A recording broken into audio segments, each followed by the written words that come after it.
Hello everyone. So I had a request from a user named SmoothMarx suggesting it might be interesting to see what's underneath these shields here. Now, honestly, I didn't expect too much, but why not? Let's give it a go. So let's see how this turns out. Maybe it's interesting, maybe it's not. So first off, so I had a look. The shields are not soldered in.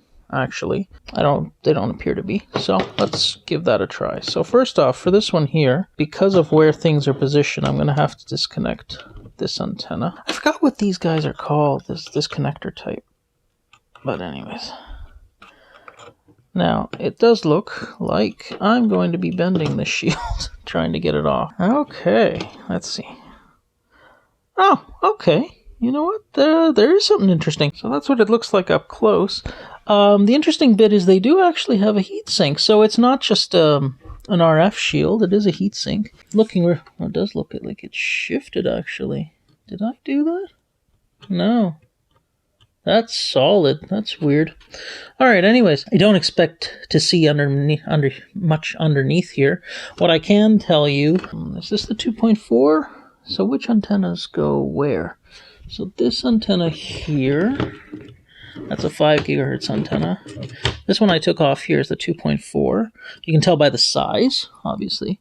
So if I look at the traces, oh, okay. So this antenna here, the 5 gigahertz, comes in here.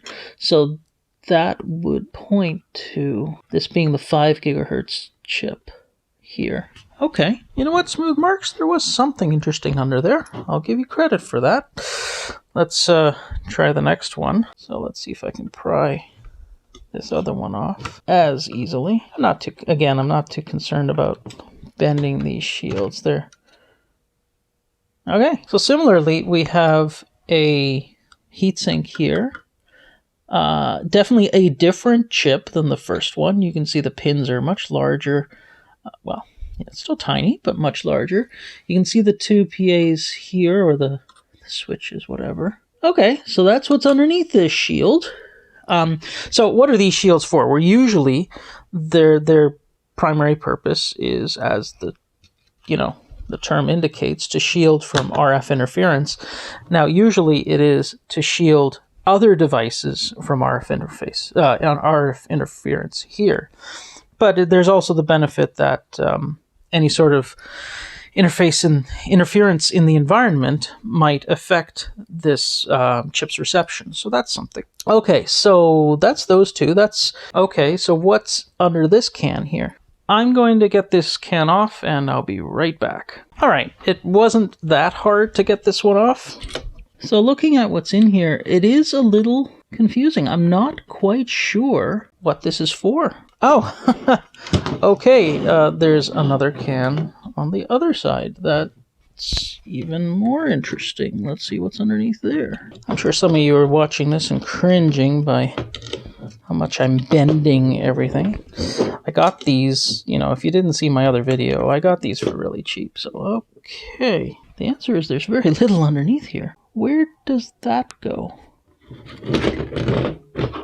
So the question is, we've got this shield here, it's shielding something in here, and it's going to these pins here. Well, what are these pins here? Well, what's interesting is those pins are underneath here.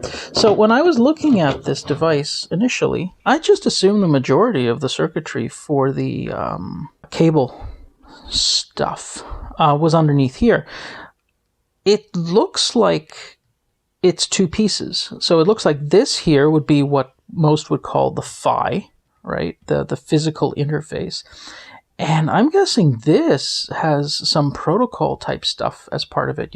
How this technology works is it basically sends data across many, many channels at a time simultaneously. It's like how cable internet works. When you buy internet access from your cable company, the DOCSIS standard, it's just sending data across many, many separate channels, and then it combines that all. This is the same sort of idea. I assumed everything was just in here, but it looks like no.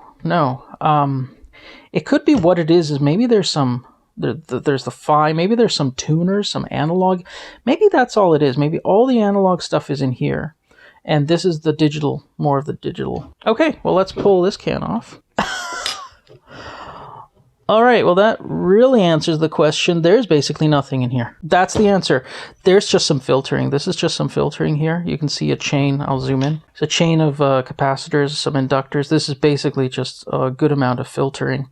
So this is the analog. This is just a bunch of filters, and this here is the main guy. Thanks for watching. Thanks you, SmoothMarx, for the suggestion.